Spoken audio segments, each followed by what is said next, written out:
Bagian A itu kita akan membahas tentang kaidah al-aslu fil musyarakah til ibahah, di mana hukum asal dalam syariah adalah boleh, di mana syariah dengan berbagai bentuk seperti inan, musyarakah, murabahah dan lainnya tidak termasuk ke dalam ibadah, di mana hukum asalnya adalah tawakaf atau menunggu ada dalil untuk memerintahkan.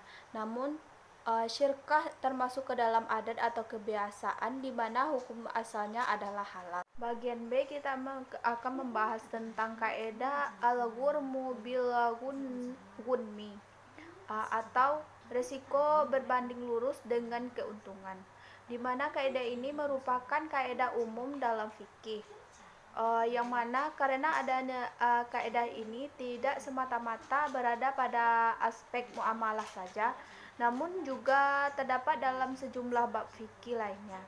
Kaidah ini dimasukkan ke dalam pembahasan kaidah fikih ekonomi karena hubungannya yang kuat dengan ekonomi seringkali dipraktekkan dalam aktivitas ekonomi. Selanjutnya yaitu poin C mengenai kaidah arsikatuma nahal alal wakatilah walamanati, yaitu syirka dibangun atas dasar wakalah dan amanah. Semua jenis syirka baik inan, abadan, wujuh, muwafadah, mudarabah, musaqah dan mujara'ah dan lain sebagainya dibangun atas dua prinsip, yaitu wakalah dan amanah. Dua asal atau prinsip ini melahirkan banyak kaidah atau dabit yang mengatur aktivitas syarik dan amil dan syirka. Penyebab syirka atas dasar wakalah dan amanah adalah bahwa setiap anggota syirka memberikan modalnya kepada anggotanya yang lain dengan prinsip amanah dan dengan izin kepada anggota yang lainnya untuk mengelolanya itu dengan prinsip wakalah. Syirka dibangun didasarkan kepada wakalah memiliki implikasi hukum sebagai berikut. 1.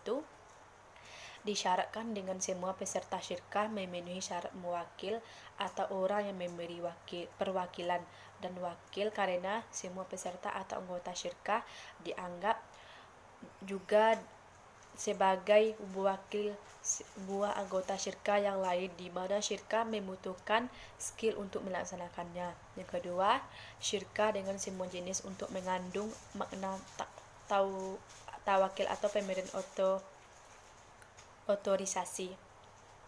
Artinya otorisasi tiap anggota kepada anggotanya lain, sehingga disyaratkan dalam syirkah tersebut dengan kesanggupan menerima wakalah. Yang ketiga, dabit, yaitu tasyaruf atau tindak tanduk syari atau anggota syirkah, dan tasyaruf atau seorang wakil. Artinya bahwa setiap anggota syirkah bagaikan seorang wakil dan sifat dan batas tasarufnya. Poin D yaitu kaidah yatahaddadu gharidun bizujjiin sya'in fil yumlati minar rabbi lamiraq yilmali, yaitu imbal bagi hasil didapatkan dari bagian keuntungan bukan modal. Dalam kaidah ini diungkapkan semua syarat yang mengharuskan adanya bagian keuntungan atau yang mengharuskan ketidaktahuan keuntungan, maka syarat ini batil atau merusak syirkah. Disyaratkan dalam semua akad syirkah adanya ketentuan tentang keuntungan yang jelas. Jika tidak jelas, keuntungan yang akan dibagi akan merusak syirkah. Hal tersebut karena keuntungan adalah sesuatu yang juga disepakati semua akad. Ketidakpastian keuntungan akan merusak syirkah.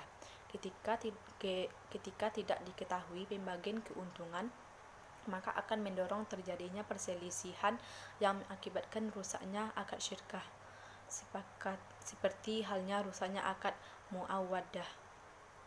Oleh karena itu, harus ditentukan keuntungan setiap pihak yang terlibat dalam syirkah guna untuk menghindari terjadinya perselisihan dan mewujudkan keadilan di antara mereka. Penentuan keuntungan tersebut apabila didasarkan kepada permodalannya, seperti seseorang memberi hartanya kepada orang yang mengatakan, ambillah uang ini sebagai dana mudarabah, di mana saya berhak mendapat untung sekian persen dari uang ini di akhir mudarabah nanti atau setiap tahunnya.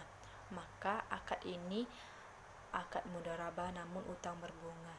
Yang kelima yaitu kaidah yastahiqu rijhu imma bil mali wa imma ma bil ghamali wa imma ma bid damani, atau return didapatkan ada kalanya dari mal atau kerja ataupun daman. Keuntungan yang didapat ada kalanya karena mal atau modal. Misalnya, seorang syarik dalam syirkah inan berhak mendapatkan keuntungan dari modal yang diberikan dalam syirkah. Begitu juga sahibul mal dalam mudharabah mendapatkan keuntungan karena modalnya. Keuntungan juga bisa didapat karena amal atau skill.